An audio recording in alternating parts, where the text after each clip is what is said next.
What's going on, everyone? Welcome back to the channel. It's your boy Dead on Dave, and happy Veterans Day to all of those who served, have served, know someone who served, have family members that served, or just like people that served. Whatever the case may be, happy Veterans Day. I myself, as most of you know by now, am a veteran. I did 9 years in the United States Army, 2 tours in Iraq, and I was medically retired in 2010. And so this is a very special holiday for me. It's a very special day, especially, now I'm coming up on almost 7 years retired. So this was a day that I really wanted to do something a little bit special, a little bit different. And so that's what we're going to do. Thought the best thing that we could possibly come on and do is an absolute mega show. That's right. We're going to do viewer questions.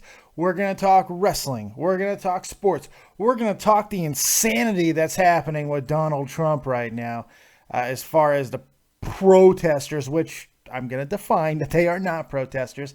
They are rioters. And we're going to talk about all of that and much, much more. But before we really get into too much of that stuff and get aggravated, I want to draw everyone's attention right over here. If you look at the image slideshow, you will be seeing all kinds of pictures from my one of my coolest things that I ever got to be a part of when I was in Iraq. Tribute to the Troops, number 2007, Tribute to the Troops, not number, I don't know. And I got to meet all kinds of really awesome people, man. All the wrestlers, got to meet so many people. I caught that shirt behind me. You could see it. I caught it out of the hands of Shawn Michaels himself. Very cool stuff. And if you want to see it, they now uploaded all of them to the network. And so I watched me catching that shirt today. Kind of surreal, man. I barely look like myself anymore. I'm starting to get closer to that weight, though. I'm not as far off as I once was. I almost shaved today. I almost shaved, baby. I did. I was like, you know what? I'm wearing my old PT shirt. Thought about shaving, getting all on me. Thought it'd be great. I thought it was a good idea. My wife hates when I shave because I look like a goddamn beluga whale. It's bad. More like a little baby. Well, why? It's not like you fucked me anyway, so it doesn't matter if I look like a baby. But it looks ridiculous. Why? You don't touch me. You have no. I just touched you. You gave me a hug after you scared the balls off of me. I almost pissed myself because of that woman. Big shout out to everybody who is here. She hid like a fucking child and scared me. What the hell? Who does that? I do that, actually. I do it to her. Big shout out to everybody who's here joining us live. Coming at you from Germany for this Veterans Day super show. I see Black Mamba. You look great, Dave. How you doing? Carl Gibney, Screaming Angels. We got Terry Snow Queen. Broken the Drep is here. Lurking Ion. Ion is lurking. We got all kinds of good people here. And we're going to take questions, calls, comments, concerns, quotes, quips, hopes, dreams, and all of those things that you could possibly want to get out on this Veterans Day. But first, I thought it'd be fun to recount a little bit of my history. A little bit. Now, I've told portions of my military story in the past. I don't think I've ever told the entire thing. And it's an interesting story. I'll try not to take too long with it, but I think it's a good way to start. I think it's apropos on this Veterans Day. So let's begin in 2001. That's right, your boy coming out of high school like could have went to UNLV. I had a 2-year scholarship. Could have went. But nope. I was like, yeah, I want to see the world. I had this girl I was like gonna marry and stuff, Gina. She was smoking hot. Oh, she was smoking hot. Don't look. She was smoking hot. Not really, and totally insane. She was insane. Who of my exes are not insane? Every fucking one of them. One's a lesbian now. Laura, German, lesbo. Since when? For like a year. Totally. Like she couldn't have me, so gay. That's what I did. And the funny thing is, you told me the same thing. Back when we first got together, like, my wife goes to me, she goes, I just want you to know, if this doesn't work out, I'm eating pussy. I'm like, Okie dokie, man. All right, fair enough. What else? You know, all my ex-girlfriends were. Where was I? Oh yeah, so I had that girl. We were gonna get married. My life was planned out. So I was like, okay, I need to slow shit down. At the time, nothing was going on. This was June of 2001. I had just graduated. The world was hearts and butterflies. I saw everything just in the clouds and skies. I was like, I'm gonna go to Germany, man. I'm going to go see the world. I'm going to see the bridges, the castles. I'm going to visit all kinds of people, fuck a few German women. Well, no, at the time, that was not my goal because I was, like I said, I was with somebody. But like, I was just, I'm going to go experience shit. You know, that was the cool thing, right? I decide to go in July 9th. I left for basic training. I'm in basic. And we're going through, we're in our final weeks, and we're doing a course called Nick at Night. It's an all-day thing where we started in daytime, and then at night we did a nighttime exercise. It was our first nighttime exercise of the entire basic training. And on our way out to the range that day, we got on the bus, and the radio was blowing up. The radio was never on. When we got on buses, which was rare, usually we marched out to the range, but this one was really far out there, the radio was never on. Ever. We were not allowed enjoyment of any, no, was not happening. But the radio was on. And that was our first hint that something was wrong. Something was wrong. Because the radio was on. And all we're hearing is the towers, something happened, and the bus driver turns it off, and everyone's starting to freak the fuck out. Everyone's already starting to panic on the bus, right? Because we're in South Carolina, so we're close to New York. We're close to places. A lot of people that was in my platoon and in my company, they were from these places. And it was crazy. So people started asking questions, but we go to the range and we start doing our thing. And then for the first time, like ever, we get pulled off the range. It never happened. I mean, we had people like almost die and didn't get pulled off ranges. We got pulled off the range. We got brought back. Everyone's calm. No one's yelling. Everybody is being really nice to us. All the drill sergeants were like really cool.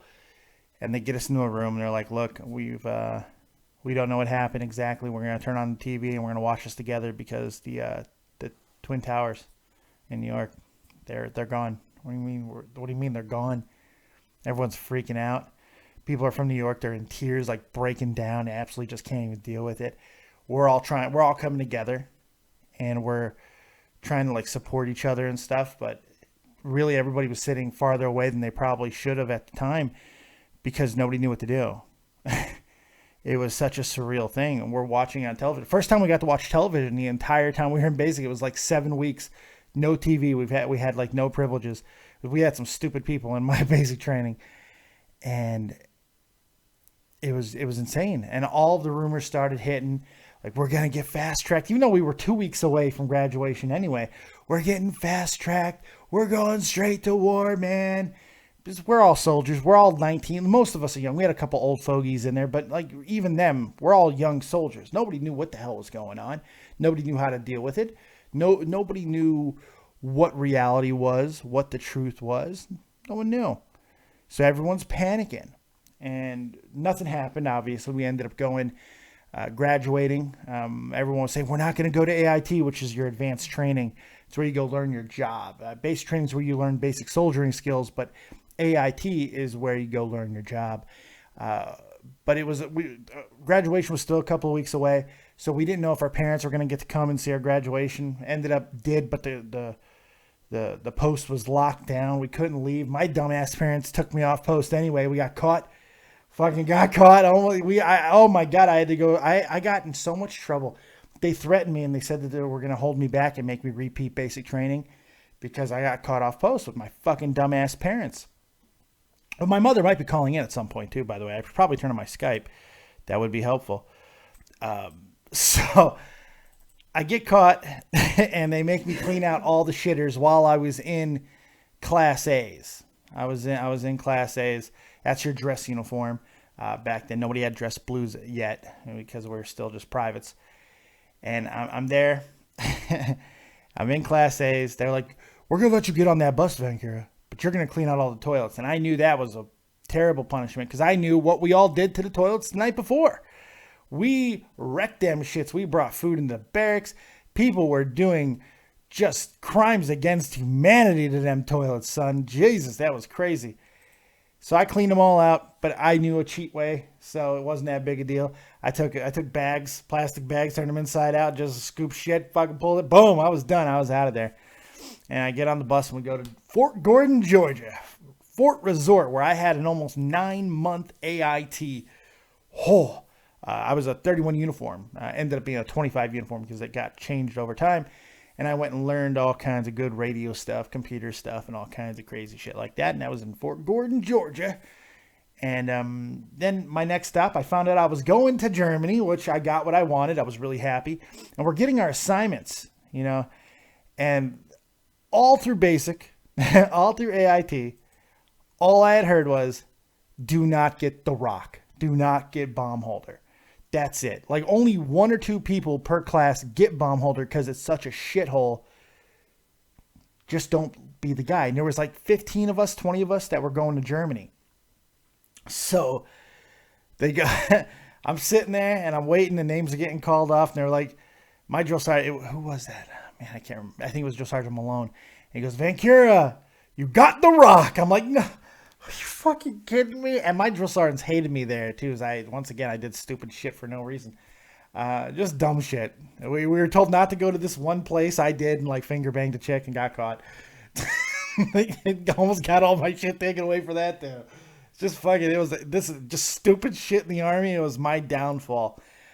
So I get bomb holder Germany, man. The one place that you don't want to be. As I like to refer to it, it's the 7th layer of hell. It is just awful, man. It was just the worst place you want to be. It's the only place I've ever been where you can walk to somewhere and back from somewhere and it's somehow uphills both ways. I still can't figure that out. I can't figure out how they defy the law of physics, but they do. It's on a goddamn mountain. It's the worst thing in the world. The only good thing that came out of bomb holder, you're picking your nose. I'm talking about marrying you and wifing you up, and you got your finger up in your nose hole. I got dry nose holes. You got dry nose holes. That's how it is, son. As I met this one. I met her. There's her hand. I met her. Met her there through a series of just crazy happenstance events that should not have happened. We shouldn't have met. I mean, there were so many ways that it just should not have happened. The first time that I thought I was there to meet her. I was set up. Apparently she wasn't fucking informed of that. So I come in there. She's got like 3 brothers on her. And I'm just like, what? I'm like, all right, first off, it was dark. And I was just like, I don't know, is she my type? Well, she's bigger. She is my type, but she's with 3 brothers right there. What am I supposed to do here? So no friggin' idea. I didn't know. Well, I'm just saying. And I asked the guy. John, yeah. Yeah. And I asked who's dad, and he said he's a faggot. But I'm not a faggot. I was there to meet you. I was not indeed a faggot. I was there to put some dick on you. But you had the brothers on you, so I about faced and got up out of there, walked home. I was not happy. I said, fuck that bitch. And I went home. So a few days later, I got a call. I didn't get a call. I was with 2 people who got a call. And long story short, we got set up into a fucking room. And we talked and we found out stuff about each other. And we also found out our age gap, which was hysterical. And to this day, you still say I lied to you about my age. I did not lie to you about my age. I told you I was 19 because you said, oh. You said, oh. I said, is that a problem? And you go, no. And then you asked me, you said, how old do you think I am? And I said, oh, 22. And you said, oh, you're sweet. And in my head, I went, oh, fuck, this bitch is 40. What did I do? And because who says that? Like, she goes, I'm 26. I'm like, okay. I'm like, is that an issue? I'm 19. You're 26. What's the problem? She goes, no, it's not a problem. So we start fucking. Week later, she's telling me she loves me. Just picking me up in a bar, in a club. Picks me up. I fucking love you. Oh my God.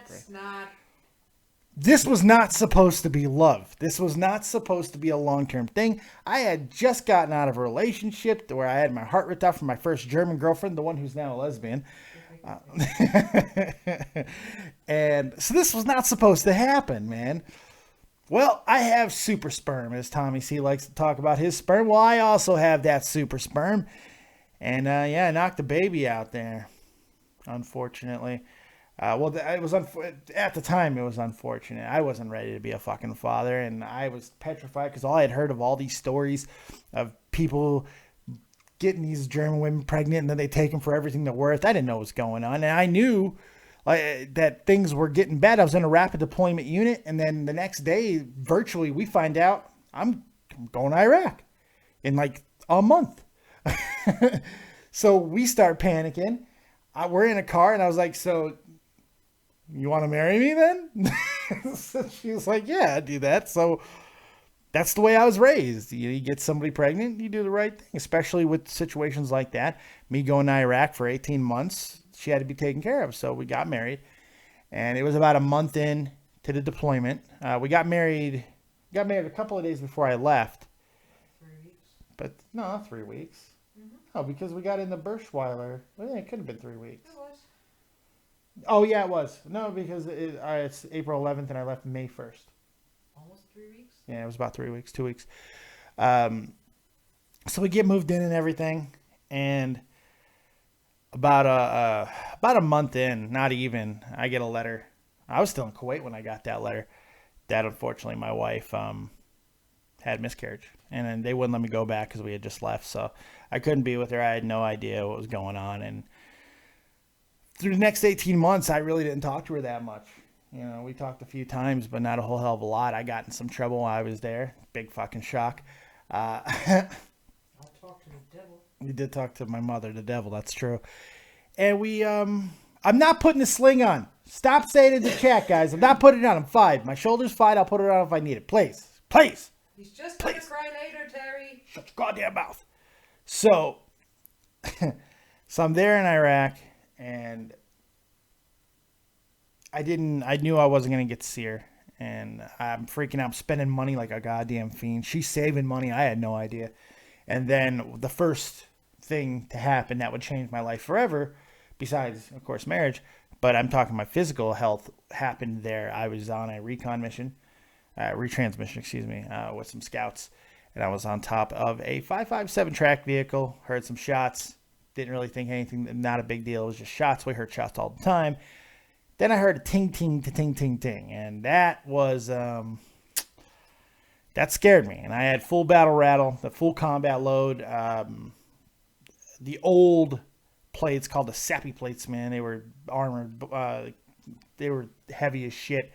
I had an OA254 big ass antenna strapped to my back, and I jump off this 9-foot fucking track vehicle, and I just blew everything out. And it was not good. Just blew it all out. And I would have problems basically from that day forward. Nothing really happened at the moment. I was sore, but nothing was all that serious. I didn't think it was. I thought I had another hernia because I already had some prior, but I didn't really think anything of it. So we come back.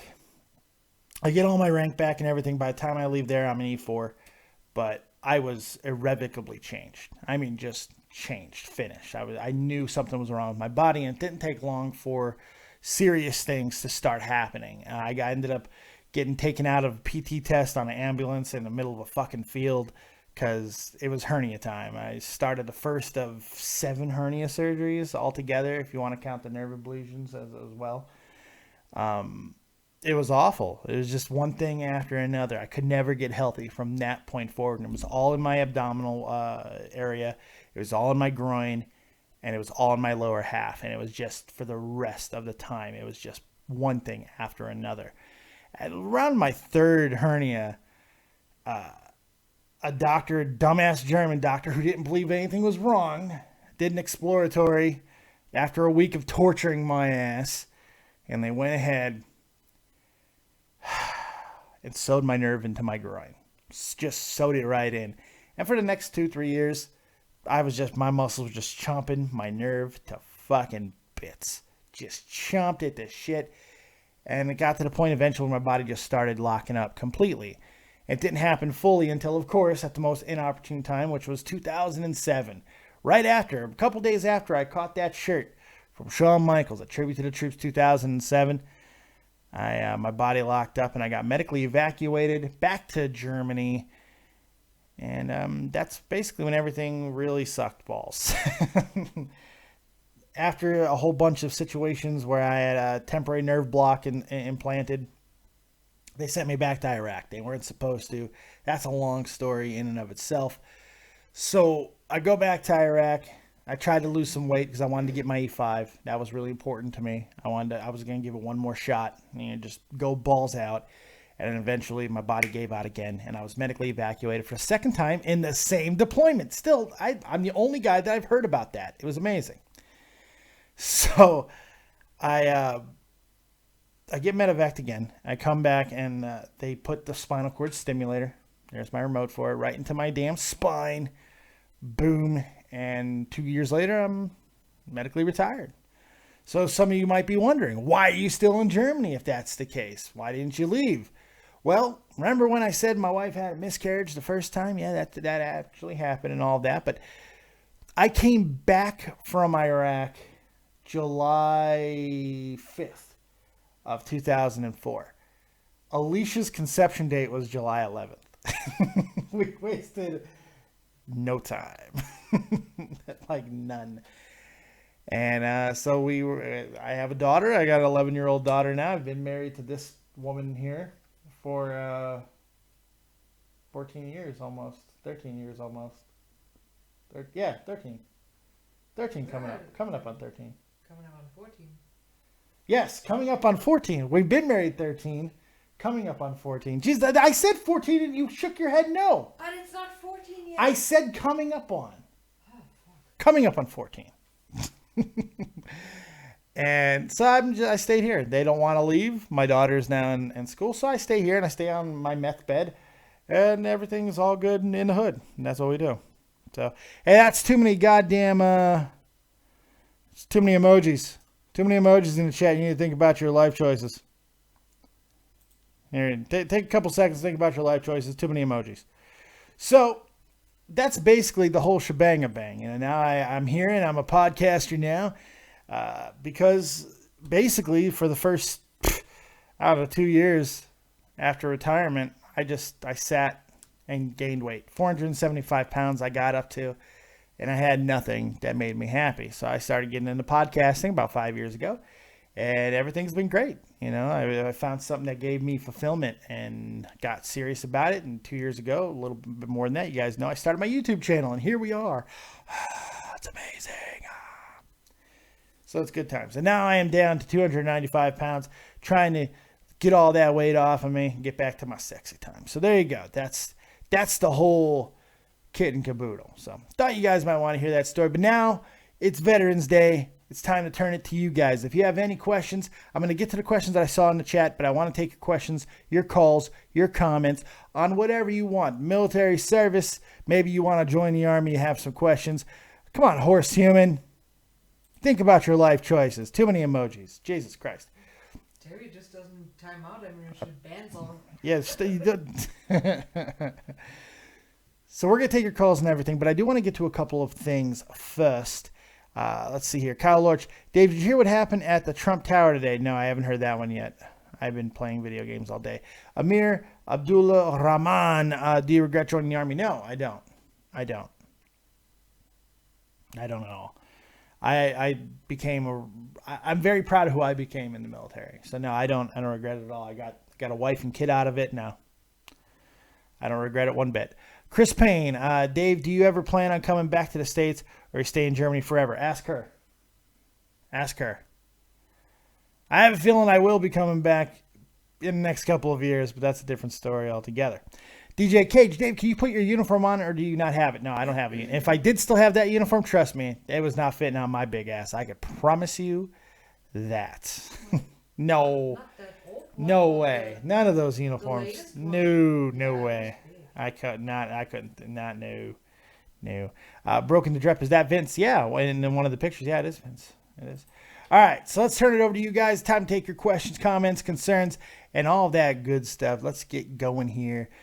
And you guys can talk about whatever the hell you want. Doesn't matter to me. I want to know what you guys got going on in that mind on this Veterans Day. You thinking about the whole situation with... I'm sorry, Amber. I'm I'm retarded. I know you corrected me on that before. It's not Amir. It's Amber. I'm sorry, man. I apologize. Pizza Taco. What up, Dave? What up, Pizza? How you doing, buddy? All right. So I saw people calling in. Let's go ahead and start getting to them. Kim Jong-un, think about your life choices, you dick. Good God. Broken the drip. At least you got your dog tags. Yes, somewhere. Where are my old dog tags? You never wore them. I never wore them. I put them in my wallet. Yeah, well, I got... But you're not supposed to put them. Well, I don't care because I did what I wanted. That's right. When you got in trouble. Jam Ahmed, if you're joining the military, do you need to know MMA or do you do MMA? No, you don't need to know MMA. You learn some... It depends on what you want to do. Look, learning MMA is not a bad thing in any situation, but no, you don't need to learn MMA to join the Army. You'll learn some skills when you're up in there. Let's take our first caller. It's Drep. What's going on, buddy? You're live with Dead on Dave. What's going on, Dave? First, I want to say just mad respect to you. You know, it's Veterans Day, man. I just want to come in here and show my respect to you, man. I thank you for all your service, man. Yeah, thanks, for this man. country. I appreciate that. It's very, very kind of you. You know, my parents didn't want me to join the military. You know, in today's day and age, you know, we got... man. It's really not. It's not for everybody. And we got Trump for a president, dude. I don't want to go to war or shit. You know what? I think it's less likely we're going to war than it would have been if we had Hillary. So I agree with you 100%. I hate Hillary with a passion. I really do believe that as time goes on here, people are going to calm down with this Trump thing. Because the reality is people are just being fucking babies right now. They didn't get their way. It doesn't matter how fair and square the election was. Does not matter. Does not matter. There was no shenanigans on the Trump side. There were shenanigans on the Hillary side, but nobody wants to fucking talk about that. Instead, they're just having shit fits like these goddamn liberal millennials do. These entitled fucking snowflakes think the world is all about them. They didn't get their way, so they want to take... They're not protesting, by the way. These motherfuckers are not protesting. They are rioting. That is what they are doing. Protesting is something you do when there is an injustice or a cause. There is no injustice. Trump was completely eligible to run for president. He ran. He won. Half the country wanted him. He got the fuck in. That's not injustice. Rioting is because you're a little fucking baby and you didn't get your way. Oh, Donald Trump, the president, he's going to come break into my house and hit me with a brick because I have a cousin that's gay or I have a cousin that's an illegal immigrant. No, he's not, you fucking dumb fuck. I'm getting tired of all the stupid shit that I'm hearing, that I'm reading, all this overreaction. Bill Burr said it best. What the fuck are you worried about?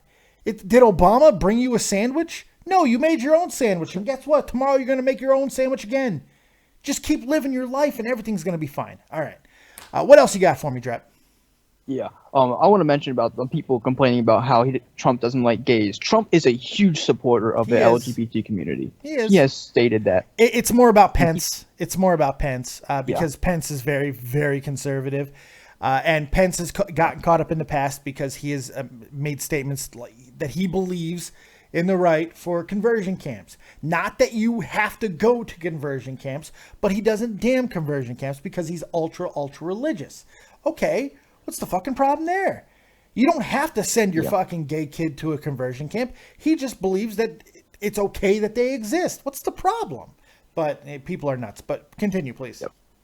Yeah, and one more thing I want to get into is about their riots. Yes, they're right. They are not protests. About how they're burning the American flag. That is total upright disrespect, and they don't deserve to live in this country if they're doing that. They don't deserve to call themselves a citizen of America if you're burning an American flag.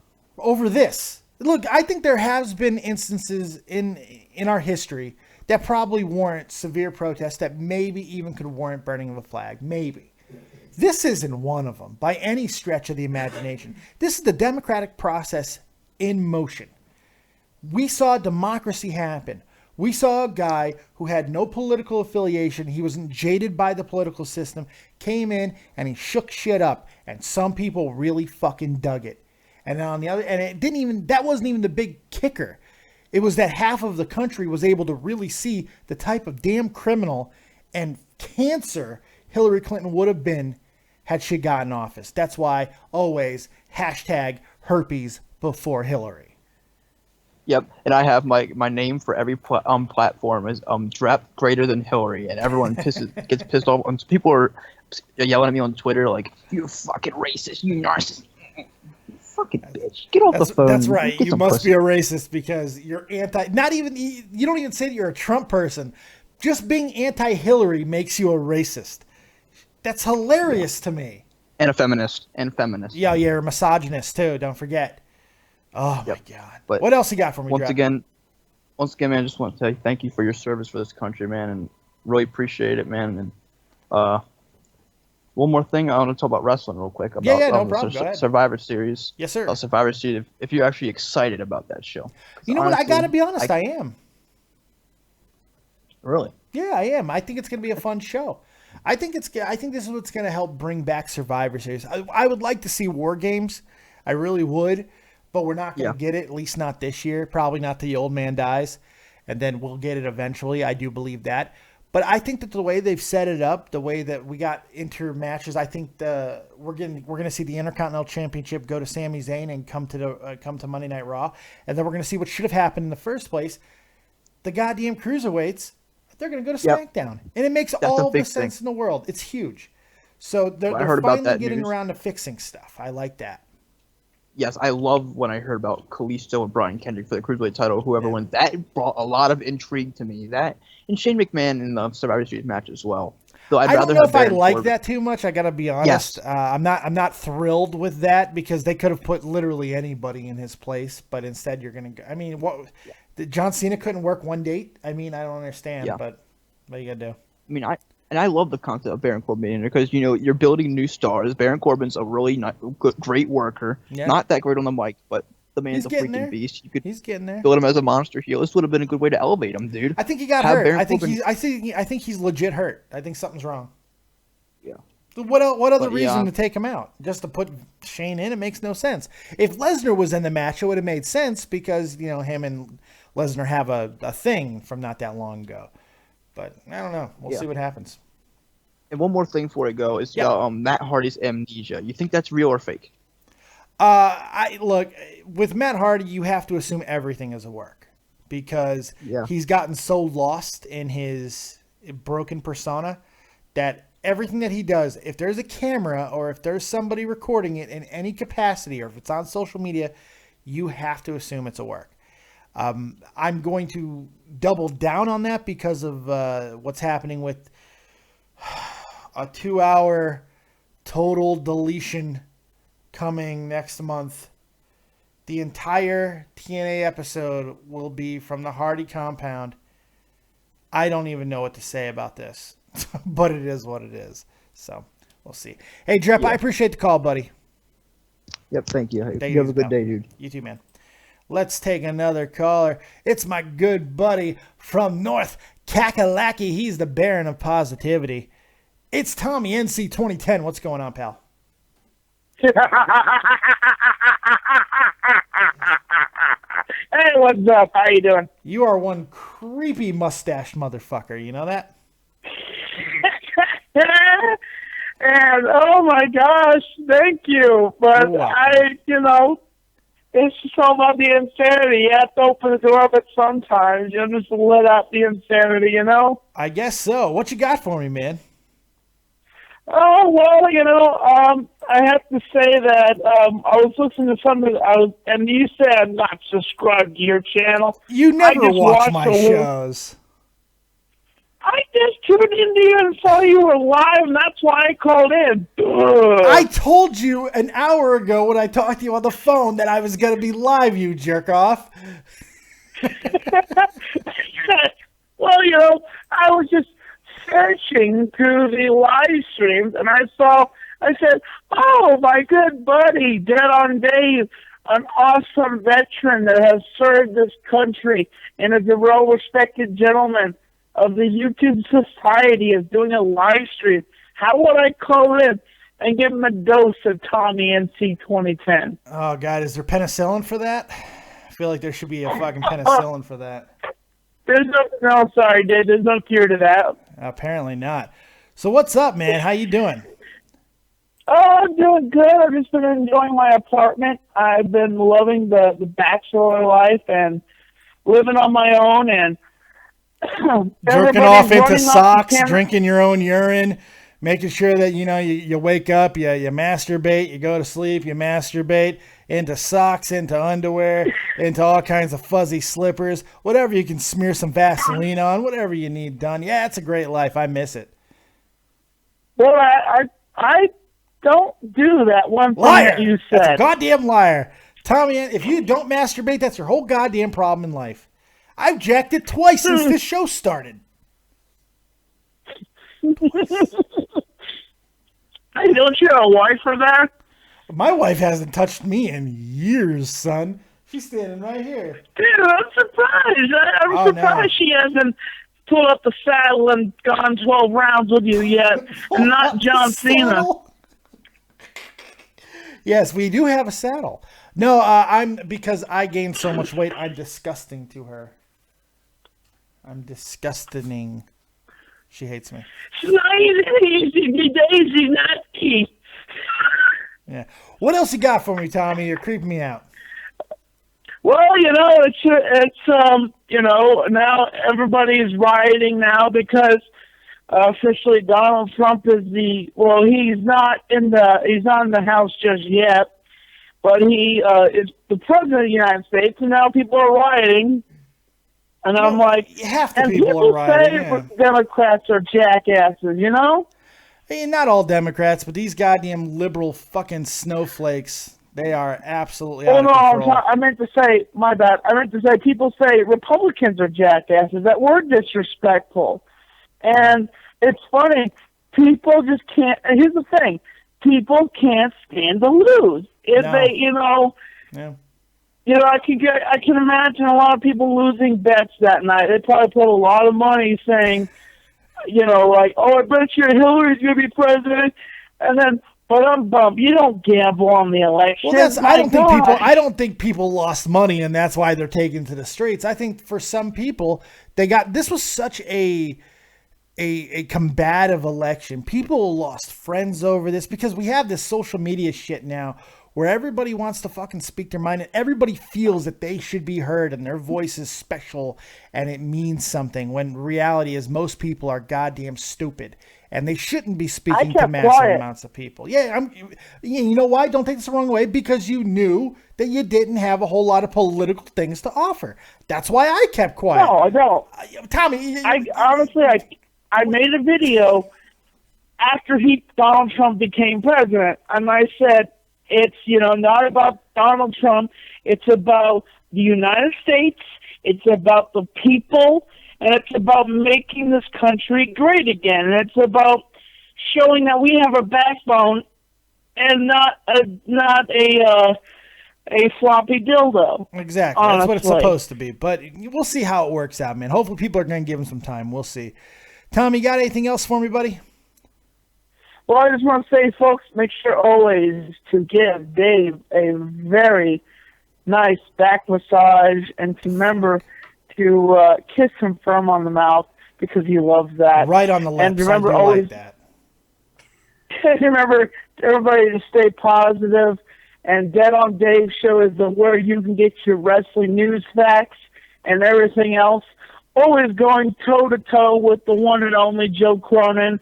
But the fact is, we'll put that aside because I still like that guy. But Tommy, what the hell? Why are you? Oh my God! Get out! You're gone. You're gone.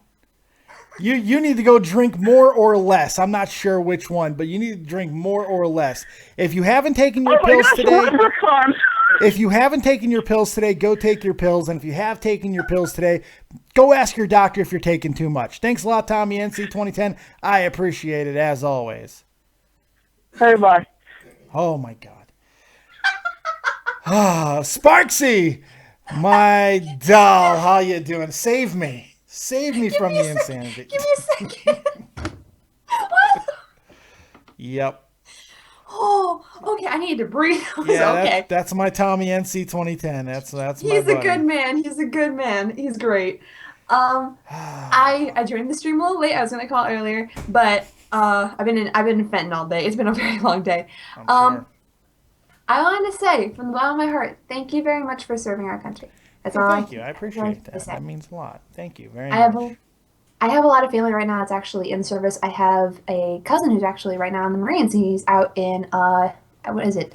Okinawa, I think right now. Oh, okay. And yeah, he's going in between there. He's also going in between Australia. So it's like people who serve, rather whether it be Army, Marines, whatever they do, I have deep respect for them.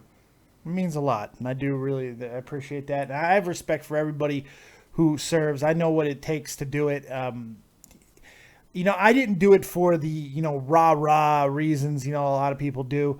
But a lot of people washed out when 9/11 happened, and I was in basic training. And we got talked to, and people were like, if you can't handle it, leave. And we lost 11 people from my company who just decided it was not for them. Scared, conscientious objector, whatever the case may be. But I was resolved, man. I couldn't, there was no way. I knew that my life changed, and I knew that I couldn't go back to the way things were. I was 18 years old. I knew I could not go back to what my life was before it. I wasn't going to go back to UNLV. That wasn't going to happen because something had changed inside of me. I was upset. I felt this anger that I had never really felt. I mean, I was an angry kid most of my life, but that was because people were calling me fat. But this was something different. For 7 weeks at that point, I had been preparing to serve my country. And then somebody just comes in and hits us like we've never been hit before. And it hit me like I had never been hit before. And it was difficult, but it changed me fundamentally, and I'm grateful for it. I'm grateful that I got to experience a life that a lot of people write books about. I've really gotten to see some amazing shit and be a part of some great things. So I'm grateful to everybody who calls in and has nice things to say. I mean, arguments have stopped when I brought up service stuff, because people are like, oh, maybe I shouldn't make fun of them so much. So it is what it is. It's actually really interesting to see like how actually serving does change a person because if anything, I can tell you this right now. My cousin who's currently out there, if you would have looked at him maybe like 5 years ago, he was this beanpole looking kid, really skinny, was really quiet, didn't want to do anything. He's now married, big, buff, out there. It's like that entire experience does change you for life. You can never like go back to the same way you were. No, physically, mentally, it changes you. Priorities are different. I mean, a lot of people, look, some people get worse because of it. Don't get me wrong. There are a lot of things within the military that if you are not in check, if you are already kind of an unstable person, the military is the worst place you can go because it is an excess of, there you go. It's an excess of a lot of things. I mean, people get lost in alcohol. Some people get lost in women. Oh, especially when you go overseas. There are just, it's amazing the type of things that you'll see get messed up in the Army. And because you're on post with families and people are bringing in spouses from all over the country, it's just this giant melting pot of ethnicity and culture. It's a microcosm of America, but it's in such a smaller setting that it's like the world's worst reality show because people want to fucking kill each other, man. When you're on post, Army wives are the worst too. My wife was not going to be an Army wife. She was just not going to buy into it. She wasn't going into meetings. She wasn't doing bake sales. She wasn't doing any of them. Would you like to know why, Sparksy? Why? Because it took her about 5 minutes to realize that every single one of them were insufferable cunts. They're terrible human beings, backstabbers, shit talkers. They'll do whatever they can to destroy anyone else's life. Sometimes out of boredom, sometimes to help their husband's career. I mean, it's absolute repugnancy. I don't know if that's a word. I know repugnant is. I don't know if you could put an C on there, but I think it's a word. I think it's a word. I think I make it work. So, what else you got for me, my doll there? That's really all I've got. Except, I mean, like I have like progress on the logo thing, but I'll show you that after the stream. Sweet. Yeah, we do got a cool logo getting made by the artist extraordinaire, Miss Sparksy right here. I cannot wait for all of you guys to see it. It's coming along very nicely. It's gonna be very cool. I can't wait to display it, man. Thank you so much for doing that, by the way. No problem. It's real. It's like it's just a fun thing to do while waiting for more commissions to come in, which I do need to get back on that. Well, tell people if they want to get anything committed, explain a little bit about what you do, and if people want to get something done, let them know how they can find you. Go ahead and the floor is yours. Oh, okay. Well, currently I'm an artist on Twitter. I make logos, headshots, icons, stuff like that. I even make banners. My little headshot prices are posted on my Twitter, which is at SparksyDroid. I'll probably figure out a way to put my link somewhere in here when I can figure out why YouTube won't let me log in. But if anything, if you guys want to follow me at SparksyDroid, I make art, and if you want to talk about stuff, then we can talk about prices. Just DM me, and we'll see what we can do. There you go. There you go. If you shoot me your link at some point, I will put it in the description box so people can find you, because I think you're a fantastic artist. You do a lot of great fan art for other YouTubers, and I think you're fantastic at what you do. So if I can help you out in any small way of getting that out there a little bit more, I'm going to do that. So thank you so much for calling in. I really do appreciate it. Yeah, no problem. Take it easy, Miss Sparksy. All right, we are live. You really want to show this cat? Yes. You brought the cat over. This is, okay. Oh, my God. This is not our cat. Okay, this is a street cat that started it adopted us. And my wife doesn't leave it alone. So here it is. Because now, for some reason, my wife's got to put the stupid cat on. Oh, my God. Say hi. Oops. Oh, now my he's God. freaking out. Yeah, he's freaking. Oh, shit. He's going to break stuff. He's going to break stuff. Look in the camera, idiot. There you go. Say hi. That's my wife. Just has to get a stupid cat on. She was literally standing right here for about 4.5 minutes waiting for an opportunity to put that cat on camera. And now everyone show the cat. Show the cat. Everyone. What, again? No, I think they're a few seconds behind. Unbelievable. So there you go. You got to see the cat. All right. So we are live on this Veterans Day. We're talking everything that you guys want to talk about, whether it be wrestling, sports, Trump, and so much more. And we will continue to take your calls live on Skype. David Vancura, DavidVancura. And, of course, the number 702-751-2902. We'll continue to take them. And I cannot wait to hear what you guys got for me next. Fake Astois says that's the closest Dave has been to a pussy in years. It's 100% accurate. Lurking Ion is going crazy in the chat. She wants the cat. She might come and steal this cat. This was not good. And we have a crazy cat lady. Old school Matt, would anyone believe me if I said I was sober? No. Well, yeah, I would. I think you probably, yeah, I do. I don't know what I was going to do. Chris Payne, Dave, you more excited for Survivor Series or UFC 205? Survivor Series. UFC 205 is going to be fun, but it is going to be a rather, I think, paint by numbers. I was going to do a prediction show, but I am going to be doing a live reaction for the entire UFC 205. So we're going to react to fights. I can't wait for that. Conor McGregor, of course, taking over once again, making everything about himself, which is what he's supposed to do. And he's doing a great job of selling fights. And I can't wait to see him and Eddie Alvarez. That should be a really, really, well, not a good fight, but because I think Conor's going to absolutely just destroy him. I do. I think he's going to pick him apart. And that's just going to be it. I don't know if Alvarez can catch him. I don't know if Alvarez is going to be able to put up with the power and accuracy that Conor has. So that's going to be a lot of fun. But I am more excited for Survivor Series. I think the card looks really good. When you look at the card up to down, left to right, back to forth, I think it's a very strong card. It's got a little bit of everything in there. We do have the whole Raw versus SmackDown vibe. They made sure to make it the entire goddamn show about that, which is really cool. But they did it in different ways. It's not just about the 5-on-5s. It's not just about the Intercontinental Championship. It's not just about the Cruiserweight Championship. You got a great main event, which technically isn't Raw versus SmackDown, but I'm sure they're going to do something where Shane is going to have a handshake with Goldberg at some point. I just have a feeling that will happen, and I think that's pretty cool as well. So I'm very excited for it. I do have to admit. Why is lurking? What, Terry? Why did you put Ion on timeout? Terry's out of control. Terry needs a nap. Oh my God, she put Ion. Ion was just going kitty crazy. Oh, I don't like that. No, I don't like that. Can I unput her on? I don't know. I'm gonna make her a mod. That's what I'm going to do. Ion, I have made this right. Ion. You are a mod now. You did not deserve to be timed out. I don't think she called me any names. Not good. Terry, think about your life choices. Kyle Lurch, Dave, do you think Ronda will come to the WWE? Yes, sir. Yes, sir, I do. I do think it's going to happen eventually at some point, yes. There you go. Tambo competing. That cat is lucky it isn't living local to me. It would make good target practice. That's not nice. That's not nice at all. Not good. All right, guys. So if we are out of calls, I'm going to get up out of here. So last chance. If you got a call, now's the time. 702-751-2902 or use the Skype.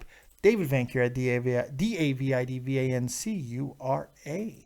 Now's your last chance at romance, kids. I'm going to try to bring back in somebody who called earlier because he did try to call a few times, but I was busy most of it. So I'm going to try and get him on because I think it's the right thing to do. And he's a good caller. So we'll see if he calls. Lube me up before you go. Come on, do not leave me solo. All right, I tried. Lube, I tried. Try to get it happening. We try to get it crack-a-lacking. Let's talk about a few things that is going on in the wrestling world before we do get up out of here. Bear says, Davey, I love you, and I think I could be a great mod if given a chance. Bear, you've abused your power. Any power I've given you, you've abused it. I'm sorry. I cannot make you a mod. It's not good. A few things to talk about. Just a quick little rundown situations. Roman Reigns has been taken off of the European tour due to family reasons. People were freaking out when it happened because everyone's like, oh, he failed another drug test. No, none of that happened. He simply left the tour due to family reasons. Not a big deal. Everything is alles klar, como sa. Billy Corgan officially signs his settlement with Anthem/TNA. I mean, that's the new ownership group or whatever the case may be, financier group, whatever you want to call it. He signed the settlement, and now he is Audi 5000. Billy Corgan has promised to do all of the interview circles. He's going to go on everybody's show and talk about what actually happened and what the settlement includes, and more importantly, what it doesn't include. So we're going to get more information about the entire situation with TNA and Billy Corgan. I think they made a very big mistake. I think the only saving grace for TNA would have been Billy Corgan being in charge long term. This is a bad situation. It really is. Terry says, it was an accident. I was putting Tambo on timeout. Okay, I forgive you, Terry. You're lucky. I love you. Pizza Taco, what branch should I join? Bay gets mad when I say I want to join. Dave, please. And SF, I'm already at level 43. Look, it all depends on what you want to do. I mean, if you're more of an intellectual type and you don't really want to get your hands dirty, I do suggest the Air Force. They're just the type of jobs that you can do in the Air Force are a little bit more designed to that. If you like the water, I mean, you want to be on boats and that's something you want to pursue, obviously the Navy is for you. If you are a hardcore badass that want to kick indoors and beat the shit out of people, the Marine Corps. But if you want a nice balance of job prospects and benefits, and while still being a little bit of a badass, I feel the Army is the best place to join. Obviously, I did it, and I don't regret it. I think it turned you into a better person, a better man, a better citizen.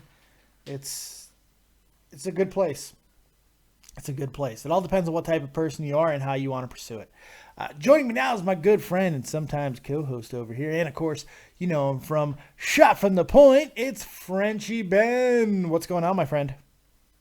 I'm doing good, Dave. Nice. Oh, wait, before we get to the niceties, I'm mad at you. I'm mad at you, and you're not going to believe why I'm mad at you. Oh, because of hockey. Yes, because of hockey. You are stomping me a little bit. I drew a little bit closer, but I'm not mad about that specifically. So this morning, I'm sitting there and I'm going through the waiver wire. You know where I'm going with this. I'm going through the waiver wire, and I'm looking for... Because I saw that you weren't there. And I'm looking for a player. And I'm looking. And I need a defenseman. And I see this great matchup and this kid who is really starting to hit for Winnipeg right now. And I was like, okay, this guy is perfect. I had him. I actually had him on the screen. I was adding him. His name is Tyler Myers. And I was adding him. And I hit the add button, and I dropped a player, and it said players no longer available. And I was like, what the fuck? And I go to the goddamn league screen, and this motherfucker right here took him right out from under me. And I'm playing him this week, and he's already up by like 35 points. I'm not happy with you right now. Not happy.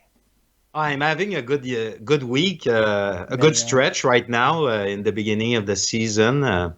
But the strategy, I like your strategy, and I like the way you play. You're a great I play hard, man. Oh, you're a really good fantasy player. I don't know in baseball and football, but I'm sure you're like that also. So I'm competitive. I don't always win, but I'm always competitive, and it's just I just like doing it. It's fun. Oh, you're clearly in the game. And it's funny because sometimes you pick some of the players that I dropped, and some of your players I would like to have, though. But I don't ask for a trade because I'm not stupid. I know that you're going to keep your Seguin and look, Kopitar. Anybody that I have, you can have. I mean, if the price is right, Dave's open for business. But that price has got to be right. I do like the way my team is lined up. They're playing really well. Just unfortunately this week, it was just one of those weeks where I did not have as many players going, and you had way more at the beginning of the week, and that's just kind of how it's sussed out. So it is what it is. Yeah, because I see that lots of people take a lots of good forwards, but most of the time they can't play them.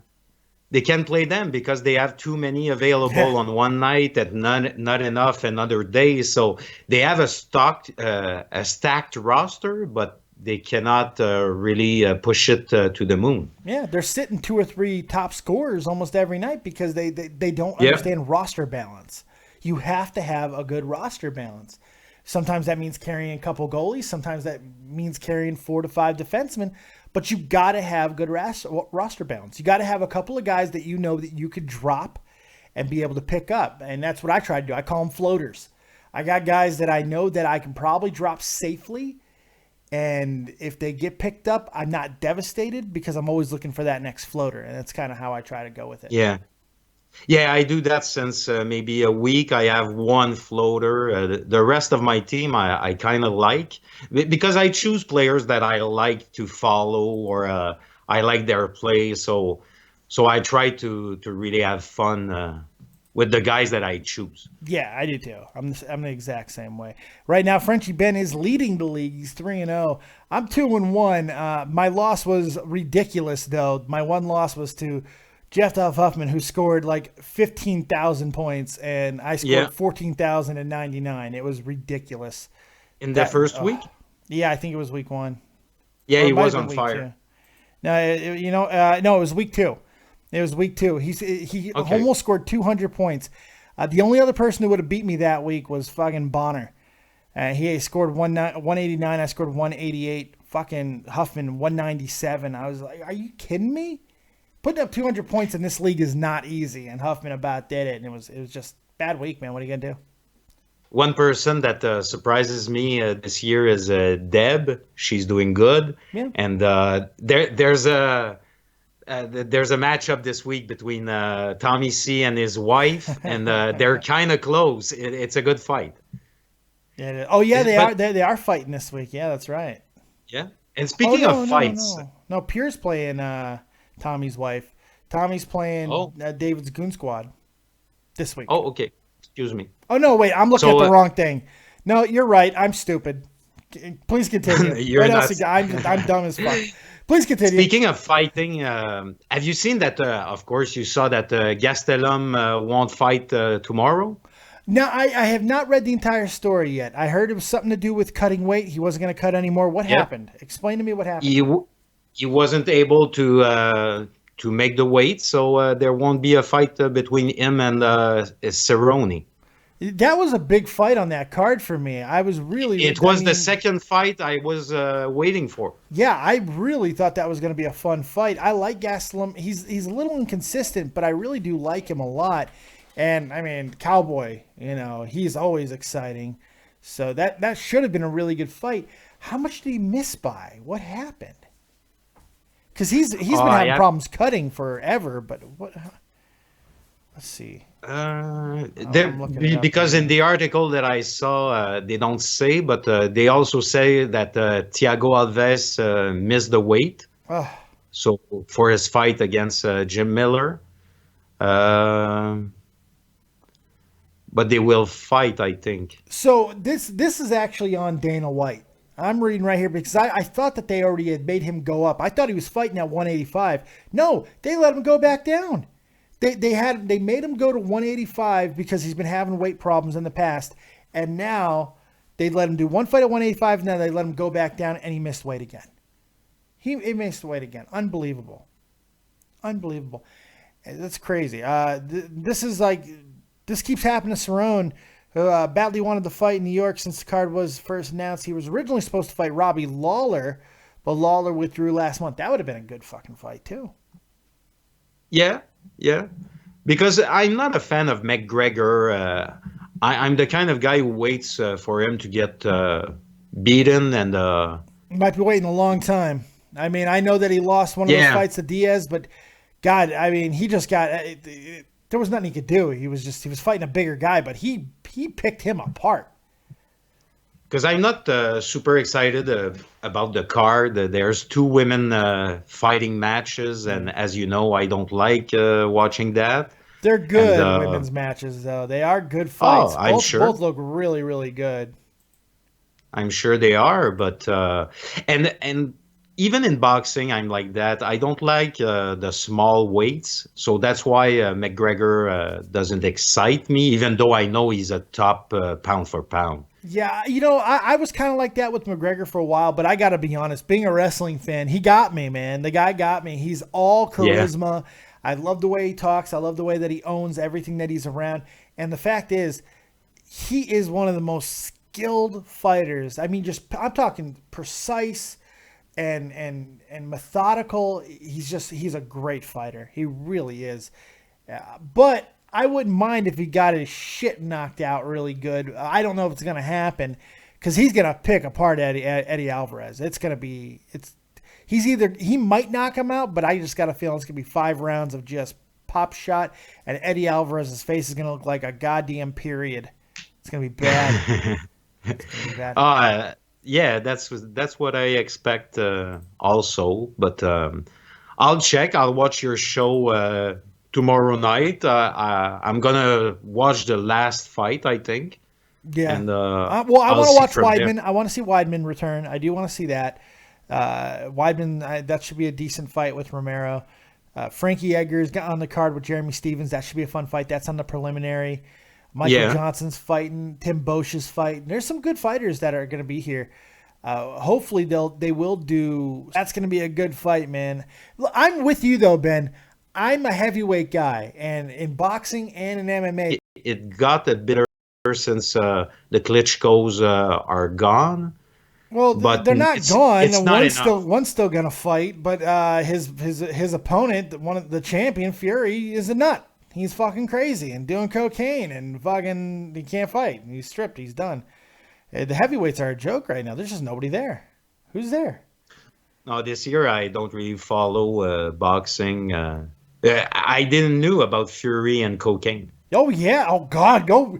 You want to see something crazy? Go watch all that stuff. Oh, but he imploded spectacularly because him and Klitschko were supposed to fight, and then he got pulled out of fight because of mental reasons, psychological. He was gonna get they were saying he was gonna get locked up into a mental institution, and they didn't want it because apparently he was taking too many shots to the head or something like that. But then he said, no, that's bullshit. Then he failed for cocaine. And he's just crazy, man. It's nuts. Oh, he's a special nutcase. That's for sure. What are we going to do? You got anything else for me, Mr. Ben?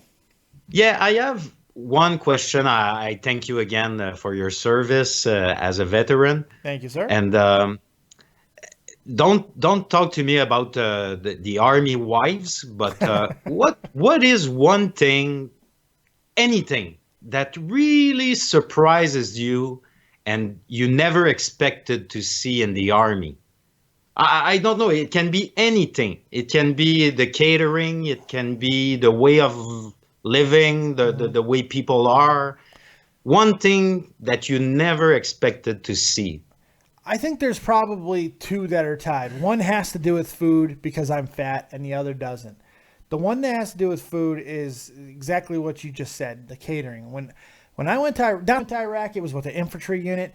It was when Iraq wasn't built up yet. It was in the green zone. I was all over Tikrit, all kinds of different. No, Tikrit was the second time. Excuse me. I was in Najaf, Al Qut, all kinds of places the first time, and we were eating basically mainly MREs most of the time. We were lucky to get to a good DFAC, but for the big events like Thanksgiving and Christmas, there were some big DFACs, dining facilities that were set up, and the food was amazing. Okay. The second time, though, we had a dining facility on post on our FOB, our forward operating base, that was amazing. I mean, every day, amazing. It was incredible. The food was so good, and a lot of people didn't lose weight in Iraq, and unfortunately, that was kind of me as well because I was hurt. But still, the other one is interpersonal relationships. I couldn't come to a big surprise that you have all these melting pot of people. It's not because I'm surprised that the Army is very cliquish, because it is. It's very much like high school in that way, where people get into cliques and they run with those cliques, and if you're not Or a sports team. Or a sports team. But what's surprising about that, because the clique's not surprising, it's very cliquish, that's just how things are. The surprising thing is how everything works despite it. Like, everybody understands that no matter what clique you may be a part of, at the end of the day, we were all soldiers, and you might, or almost were definitely going to have to depend on the other person, not just to get you through a deployment, but possibly just get you through a day. There's so many things, because everybody had a special particular job that you had to interwork with other people. I was a radio guy, but if I didn't get the radio operators to communicate with me, I couldn't do my job. If I wasn't communicating with them, they didn't have a radio to go out in their mission, in their vehicles. It was constant motion. It was so fluid. It was always working. And the interpersonal relationships that could become so personal and so poignant after hours never affects you when you're doing the job. And that was incredible to me. It was a beautiful thing. So discipline and all of that really does take precedent. It's amazing. So it was more a well-oiled machine than even than what you think. Yeah. What you thought. Yeah, it really was. Because from the day one, and you started seeing this go away after, and it might sound stupid, when in about 2004, 2005, two things happened. Regular black combat boots were no longer issued. It was all desert-style boots. You didn't have to shine boots anymore. And the BDUs went away for what was known as the ACUs. The traditional BDU, the one that just looked like camouflage, that went away. And the things that went with that is shining your boots and ironing your uniform. It was something you had to do every single day. It gave you a sense of pride. You had to be responsible. It was discipline. And once that went away, my last few years in the Army, I really started to notice that discipline, that core foundation that kept everybody connected, it was starting to die out because people stopped remembering that they were soldiers. And in my last unit, while interpersonally, it was probably the best that I had ever been a part of because everybody was just friends. I mean, I had some of the best people I've ever met in my life, I met there. I met Tommy in that unit, 146, out of Wiesbaden, Germany. Some of the best people in my life I met there. But job-wise, it was more difficult because people would forget that they're soldiers. Okay, so it was tougher in the end. Yeah, of course, because but that could have been your because injury of me too. also. I was mentally checking out. It was rough. Oh, it must be. It's a tough life. Learning to deal with a new situation, a new reality, when you're used to being a very active person, and you're used to doing things a certain way, living a certain way, and then your entire life changes on a dime. And especially for when 2 years you're just laying on a couch because you can't move, it's hard to deal with, man. I became a ask my wife, I became a very hard person to be around, not just live with. I mean, to talk to. That's why Tommy, well, it's not all me, but a portion of why Tommy C and I did not talk for an entire year when we started podcasting and we had our falling out. We didn't talk for a year was just because I simply could not get past my own shit. And Tommy was dealing with a lot of shit of his own. And we just we couldn't make room for each other's stuff when we were like emotionally and baggage. We just couldn't carry each other's bags. But that year apart is the best thing that ever happened. Because Tommy's my best goddamn friend in the world. And all we do is lean on each other. And that's good. It's the best thing that could have happened.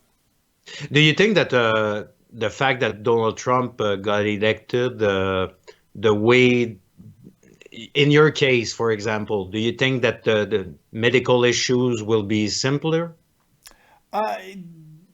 Bureaucracy is one thing that I think Donald Trump is going to excel at. It's what he knows. He knows how to make businesses run more efficiently. It's what he does. It's what he's done 600 times to make businesses profitable in his career. So I am hopeful that things will get better. And not just, look, my situation is fucked in the ass and it'll probably never get unfucked. I will always have a big army dick in me somewhere unless I get to the States and I can actually talk to people. These phone calls just simply don't work. But for the thousands and thousands and thousands of soldiers who have yet to make their claims, I do think Trump is going to have a positive impact on that because this is what he does. So yeah, I am really, from a bureaucracy standpoint, I think people are going to see improvements across the board. The type of people that he's bringing into his cabinet, they're all professional bureaucrats. They all know how to work the system properly. And as long as people stay out of his way and give him a chance to succeed, I think most people are going to be rather surprised pleasantly with what's going to happen. It's just if these fucking whiny babies will get over themselves and just give it a chance. How can you fucking go crazy and say, Trump's going to ruin the fucking America, but then you go out and start ruining America? It makes no sense to me. There has never been a president in the history of the world that has come to your house and punched you in the face. It's never happened. It's not that personal. It doesn't matter that much to your everyday life. That's reality, but people don't want to fucking hear it. They'd rather riot, take to the street, and ruin shit because if things are not going to go the way they think they are, they're going to make it the way that they say it is. Because people are fucking cowards. And that's the goddamn reality.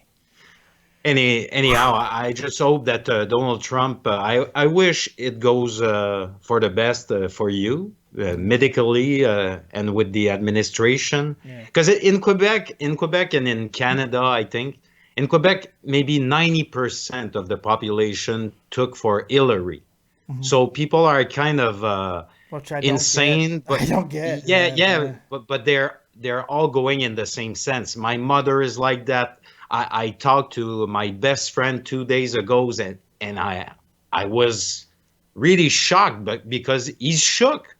He's shook because Trump got elected, because he has kids, and he says, how can I educate my kids by showing that a big bully is the president of the United States? And I didn't get it. I don't understand that. Why, like, somebody who has a bad mouth and says outlandish things is somehow worse than a woman who breaks the law, who was... Yeah, in here, they don't see it. I speak to my mother, they just see on surface and what the image is sent to them, and that's it. They judge on that. Because I began speaking to my neighbors, and I told them, okay, let's speak about Obama. Tell me 3 things that Obama did during his 8 years. Yeah, right. And the only thing they can say to me is Obamacare. Which is failing. Which has failed. It's failing. Yeah, but it's not going to last another year. It's done. No, it's just that it's kind of the same system as in Canada because it's a brand new system. You're in the infancy, so everything kind of works right now. But if you let time go, you're going to see some list. Yours is different though, man. Ours is privatized healthcare. We still got to go through insurance. Yours is fucking universal healthcare. It's a little bit different of a system. It's much more streamlined. Yeah. We still have to deal with insurance companies. We still have to sign up through them. But here's what they did. The government said, these are the insurance. We have to, Dave, in Canada. Oh, you do? Not everybody. Not everybody. See, everybody does here. But for example, if you work for a big company that has a plan, you go with the plan. Yeah. And so you have to deal with the insurance company. And in the last years, there's more and more private medicine in Quebec and in Canada. But as you said, there's still a big difference. But the thing that you're going to see that is the same is it's going to become a big pharma party and an insurance company party. Well, insurance companies are bailing. They're bailing. They're all leaving. They're leaving the system because it's not working. All the rates have gone up. Now they're also fucking raising the penalty as well. It's going to be one of the first thing that gets repealed. I mean, this Obamacare is probably not lasting the next 2 years. It's done. It's failed. It's not working. People are paying more for insurance now than they were before it. Yeah, at first it was allowing more people to get it, but it turns out they can't afford it. So how does it work? If it's a more expensive system than what was going on before, where you just go out and get your medical insurance on your own, how is that a system that works? I mean, people can't afford it still. It's going to be the two things that you're going to see, because in Canada we are far in that kind of system, but you're going to see waiting lists build up and prices go up. So, for example, if Obamacare still stands in 20 years, you're going to see that the price will go to the roof, and everybody will wait depending on what type of issues you have. That's interesting. But as an American, can you tell me two other things that Obama did during his mandate? Not positive things. Okay, I'm gonna tell you one. He opened the door to Cuba, and but the way he did it is not a positive. He sucked the dick of Cuba, man.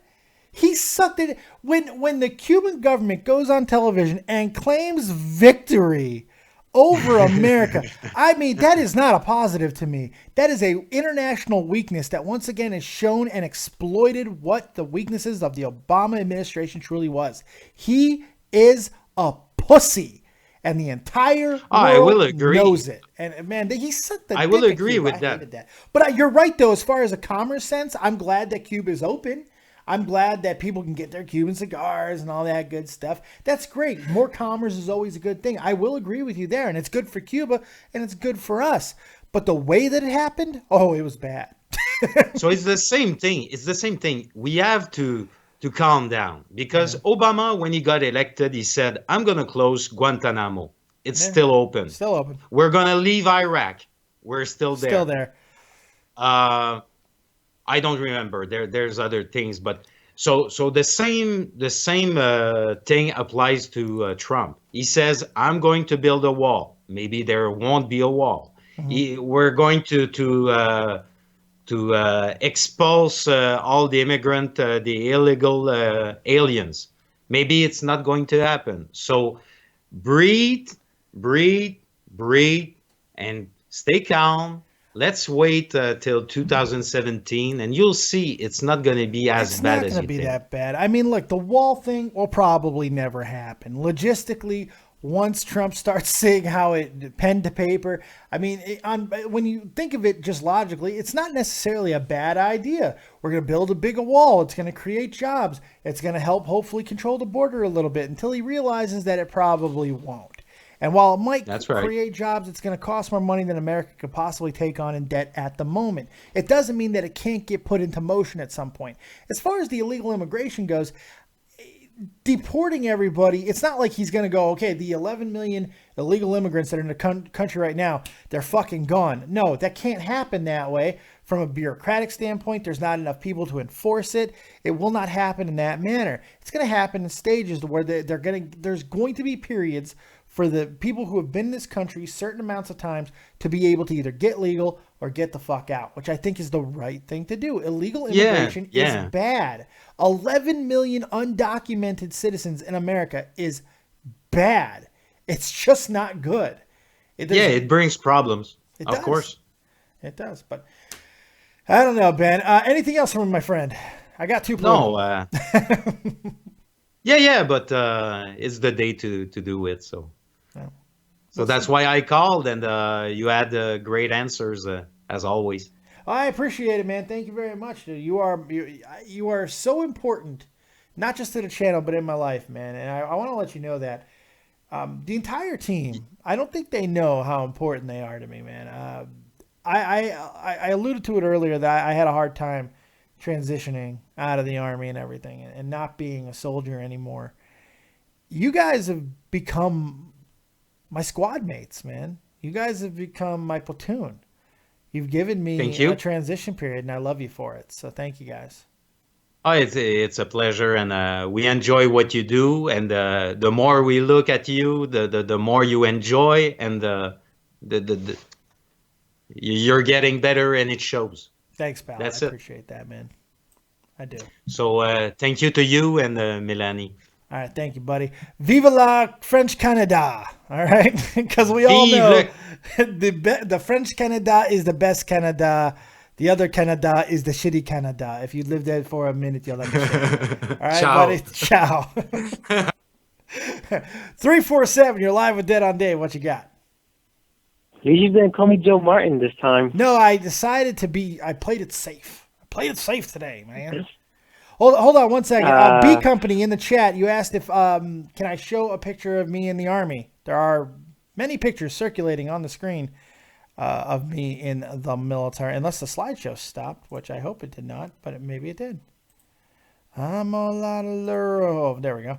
There's some pictures of me in the Army. I'm just with Vince McMahon at that moment, but that is the last year I was still technically, well, I was a soldier up until 2010, but this was the last year I was an active person, like where I was actually doing stuff.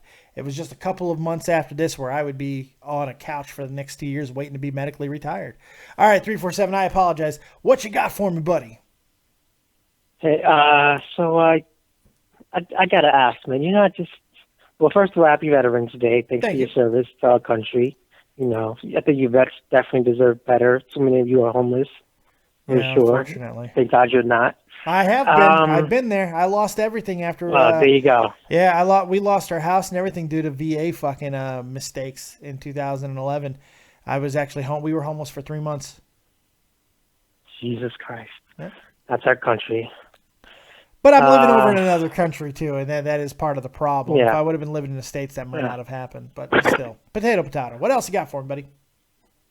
But I gotta ask, you're not just a little bit embarrassed to have the EP of celebrity appearances as your president, as the president of the United States, not yours? I gotta be honest. No, and I'll tell you why. We've had presidents that have walked other lines in the past. Reagan, obviously, most notably, who was an actor but was also political as well, and then became a president. And some would argue I'd one of them, a very, very good president. Trump, Trump's different, of course, because he is still relatively new to the political scene. But that doesn't necessarily mean that he can't be a politician. The problem is, and it's also what I think is his best weapon, is the fact that he's not a career politician, so he hasn't been beaten down and jaded by the day in, day out struggle of being a politician. He still doesn't know, or he simply doesn't care, or doesn't think it should be that you just have to accept that people have to talk to you in a certain way. He came in and he kicked Obama in the face back in 2012 with the whole birther thing. People laughed at him, but he was the first person to show that you could fuck with these people. And you can do it in a way where you can't be held accountable legally because you didn't do anything wrong. You simply made a goddamn statement. Whether wrong, right, and indifferent, you created a conversation and you did it in a way that nobody was expecting it. It put them on his heels. It made them talk about that and virtually nothing else for fuck how long. It was ridiculous how long that birther shit fucking grew around. It was stupid. but it showed that you could fuck with these people. And sometimes they need to be fucked with. Okay? Now, I firmly believe that once we get past the shock and awe of a reality show guy being our president, I think when you look at some of his other qualifications, the fact that he has very, very, very strong ties to some of the best political minds in the world, Newt Gingrich, fucking Rudolph Giuliani, Chris Christie, that's a toss-up. But there's so many generals that he has on board, and the people that he has the brain trust, these are good political people. Now, granted, if you're a Democrat, you don't necessarily believe that. However, I'm not overly worried. He's just going to continue to do his job of fucking with people and keeping the liberal goddamn agenda from strangling the life out of this country. That's what I'm hoping for. The only issue, I mean, with some people that you named, they don't have the best relationship with the average American or minorities, or definitely the LGBT. So I think a lot of those people don't feel like Trump represents them or understands them. For whatever reason, I think a lot of them are a little jaded and are a little fearful, which I guess, like you said, it will die out. But do you honestly believe that Trump will be able to speak for them at all? Those people that don't feel that connection with him the way his voters did, a lot of his voters did? If they're willing to listen, I do. Because Trump is a guy who has worked with every type of nationality that you can possibly think of. He's made deals all over the world, business deals, which are very politically associated in a lot of ways. He knows how to talk with people, but he does it in a different way. He does it in everyman vernacular. I don't understand why people are so caught up on the language thing when most of us talk like this in reality. Now you can say, well, it's not presidential. Well, Obama was smoking on the fucking White House back porch, drinking a beer with fucking other goddamn world leaders. You can make an argument that's not presidential. Fucking Bill Clinton fucked a goddamn woman, not his wife, in the Oval Office. That's not fucking presidential either. But those are okay because they are good and locked in with minorities, or one happened to be black. It's utter fucking lunacy when you look at it in those terms, because in reality, Trump's done a lot to help fucking minorities. It just never gets fucking talked about because it's not a story. Now, he has devoted a lot of, he's with lip service, granted, he has said a lot of things that he is going to support the LGBT community and all that stuff. Will he? I don't know. Like I've said before, I'm not a Trump guy. I don't think that Trump was necessarily the guy for the job. I just think he was a better fucking choice than that criminal ass arrogant cunt that is Hillary Clinton. Herpes before Hillary. Hashtag it, because it's truth. Well, I mean, yeah, I can understand. I don't think neither of them were the best. I think it was more like the lesser of two evils you had to choose. Not necessarily who was more presidential, but okay, who's a little bit more focused, whose ideals seem more appropriate for the country, who's a better candidate as far as how they think and what they believe and what they see for the future of our nation. And I think that's more what you had to choose. And I think it was clear. And to that question, it was clearly Trump. Clearly Trump. Yeah. Because, I mean, you look at it, and I know some people aren't going to like that answer, but the way you just laid it out, who is the only fucking person talking about the future of America? It was Trump. Hillary talked about herself and legacy and stand with her. Women's this, first woman president. Don't you want to be a part of that? What was she talking about to actually put a plan in place? And even worse of all, she did it while being... Sorry about that. Epic sneeze time, people. She did it while being unbelievably, disgustingly fucking arrogant and dismissive of her own personal problems that led to the death of people on fucking foreign soil. I mean, that to me... I always find it funny. Yeah. Please continue. I'm sorry. Oh, yeah, I always find it funny that you never heard anything positive about Hillary until she ran for president. It's the only time we've ever heard anything positive about her. I'm still waiting. I'm still waiting. I haven't heard anything positive. I'm still waiting. you know. But now I want to switch over to some wrestling talk, if you don't mind. Yes, please. Let's get it lighter. I agree. Let's do that. Yeah. One grief that I had coming out of this week was the ending of SmackDown when they announced that Shane McMahon is the new member of the SmackDown Survivor Series team. And I just think that is so awful. I cannot believe. I mean, I don't understand why. You know, Shane said a long time ago that this was supposed to be SmackDown was going to be about the superstars, and we all know that was lip service. We're not stupid. It was However, bullshit. It wasn't even good lip service. It was just terrible bullshit. But just to blatantly go against everything you said, it's just kind of like, oh my gosh, like you didn't expect it to go that far, and to do an injury angle on a heel that's as strong and potent as Baron Corbin is, made him look weak. And I think that he could have used that spotlight. I don't know why they did it. I hear that there are rumors of a wellness, like a Brock Lesnar. I think a wellness violation. I'm pretty sure of it too. I thought about an injury thing, but the more you think about it, the more likely it probably was a wellness policy thing. Yeah, probably, but I just think they could have done it better, because that's injury angles on heels, I think, kind of take away a little bit of their credibility, create some sympathy. I mean, I just remember so many guys. He fell off the apron. He didn't even get. Like someone didn't even fuck him up. He fell off an apron like a big goof. I mean, that is awful. That is awful. So stupid.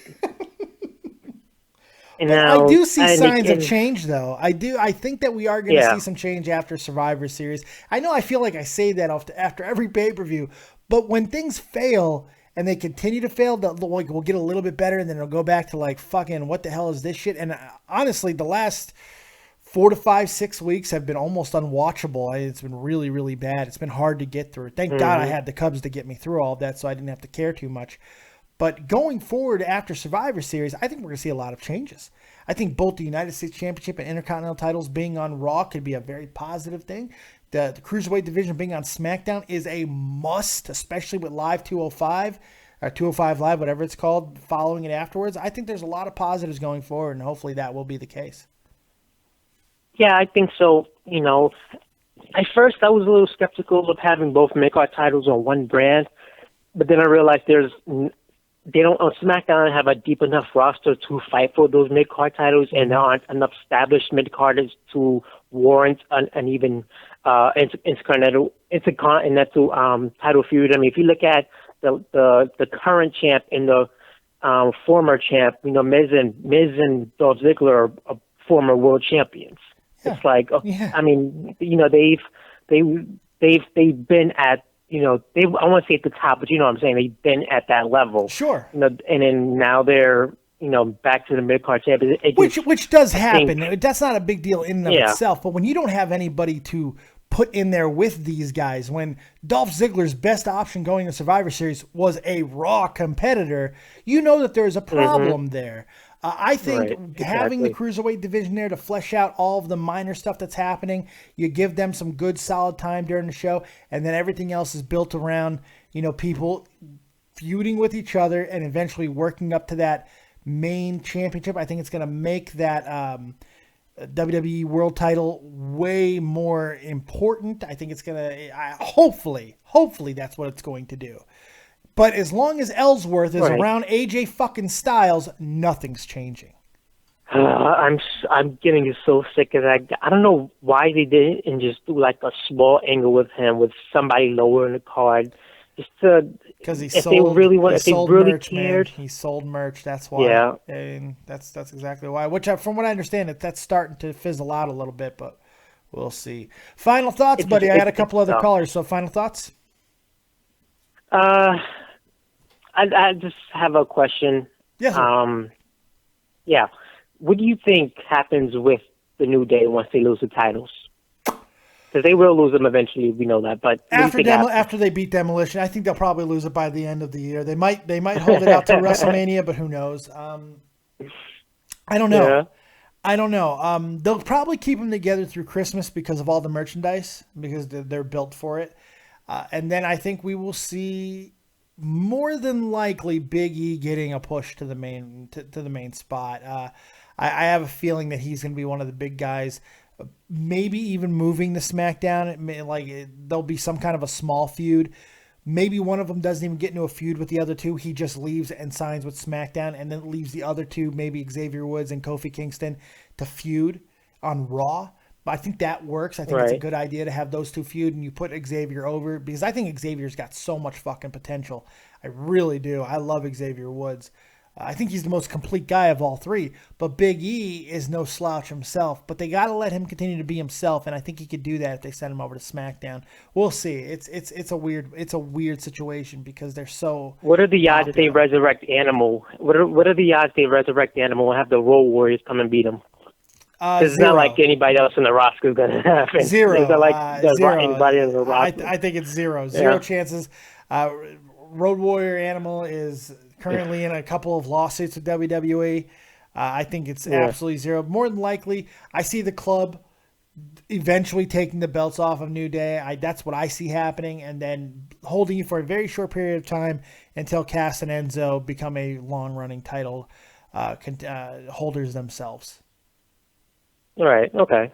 All right. All right. Well, thanks for taking my call. Hey, no problem, man. Thanks for supporting the channel as always, and great call, buddy. No problem. All right, take it easy, pal. All right, yeah. So I still see some more callers in there, so feel free to continue on calling, and we're going to get up out of here shortly after that. TKO Rising says, Happy Veterans Day, Dave, to the great Dead on Dave. Hey, thank you. I appreciate that. Good stuff, good stuff, good stuff. Let's go ahead and take another call.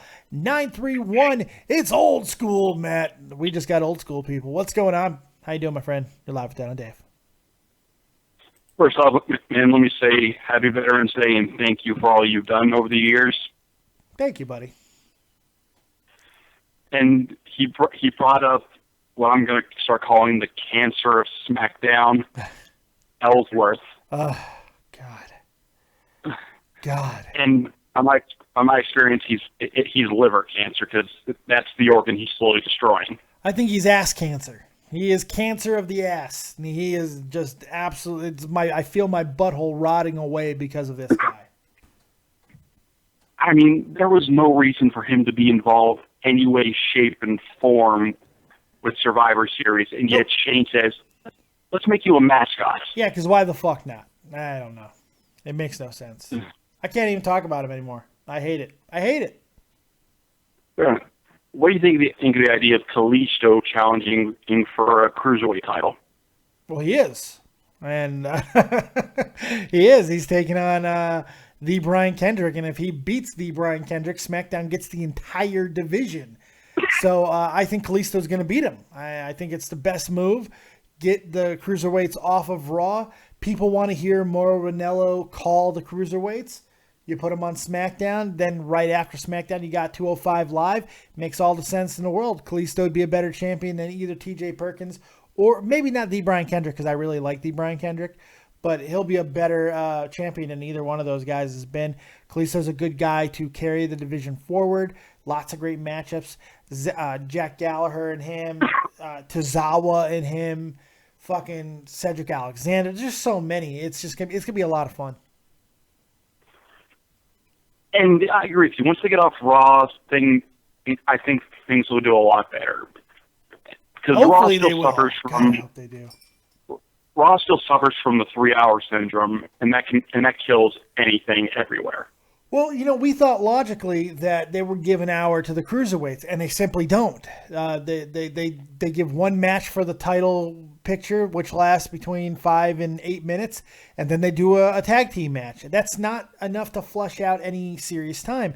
So you're going to have a benefit of having another mid-card title on there. That should actually help keep more time being used up during Monday Night Raw. So hopefully that's what will happen, because the cruiserweights just don't work on Raw. It's not working. It'll work way better on SmackDown. And I haven't bothered to check this, but have they decided who Ziggler's going to face, or is it going to be just on that night? Are you serious, man? You are way out of the loop. It's Sami Zayn. Dolph Ziggler, Sami Zayn. I've spent the last few days on antibiotics and shit. Well, that's not good. I told you to wear a condom. I told you to wrap your Whopper. I told you to wrap your Whopper before you serve it. But now you're on all kinds of penis, goddamn antibiotics, and I don't know what to tell you. I don't want you get the crotch rot. Now you got the crotch rot, old school Matt. What are we gonna do? I told you, man. I'll seriously, no, I've legitimately had a bad case of the flu. Okay, well, don't bring us down. Nobody wants to hear about Sorry, things coming out of your butthole and your mouth. Crotch rot was way funnier. Well, everything's funnier than the fucking flu. Yeah, I guess so. But you did manage to make the flu awkward, so congratulations on that. You were able to make the flu awkward, so that's good. So, congrats. I'll say I'm not fully sure on that one, though. I think the flu is slightly funnier than Pittsburgh Boy. Oh, God, I fucking dysentery is funnier than Pittsburgh Boy. Fucking awful. All right, old school. I appreciate it, man. You have yourself a good night. Get some rest. Drink some fluids because that's the only thing you're able to drink. Get some fluids in you. Get some rest. Maybe have a little bit of coitus and have a good night. Okay, buddy? Later. Take it easy. Old school Matt. Always nice to hear from him. All right. Well, I think we've just about exhausted all the calls. I think we've taken all your questions. I think we've taken all your comments, your concerns, your hopes, your dreams. I appreciate you guys spending this Veterans Day with me. We've done almost 2 hours. You guys have been really incredible. I really do appreciate you being here. I've had a lot of fun talking with you guys, recounting some old Army stories, answering some of your questions, talking some wrestling, talking some Trump, talking a whole bunch of other things. I hope you guys had a fun time tonight. I had an absolute blast. Make sure you continue to support the channel. Like, subscribe, and share, man. Keep on keeping on. Tomorrow we're going to be live during UFC 205, which I believe starts at like 2 or 3 in the morning my time. So it's going to be a crazy ass night, but I'm going to be here and we are going to go through the entire thing. Make sure you're here in the chat fucking with people and we're going to have a good time. I can't wait for it. We're going to see some motherfuckers get knocked out. Conor McGregor going to do all kinds of Conor McGregor things. It's going to be a lot of fun. Thank you guys very much for once again supporting me. I thank you guys for all the support of not only my service, but everybody who has fought, served, died, lived for the country. And I'm not just talking American soldiers. I'm talking any soldiers, man. Anybody who gives their lives for a greater cause, that's special in my book. Even enemies, man. And to be a soldier is so difficult, especially when it's in a tyrannical system. Soldiers should be respected, you know, true soldiers, not rioters.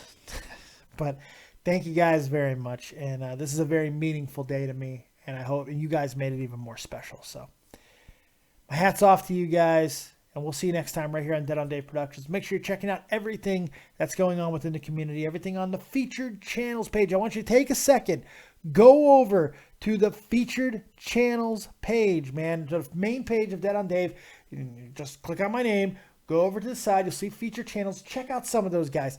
Check out Gun Cannon 15 on YouTube and on Twitter, on Twitch. Go check him out. Go check out Jeff the Huff Huffman, man. If you haven't done so yet, if you haven't thrown him a sub, make sure you go do that. Grand Slam 87. Tommy C. You all should be over on him already. Shot from the point, all the crazy things we do there. Make sure you're checking all those guys out, okay? And so much more. We'll see you next time right here on Dead on Dave Productions. Like, subscribe, and share. And as always, if you don't have talent, have talented friends. We'll see you next time. Keep it copious, folks. And peace.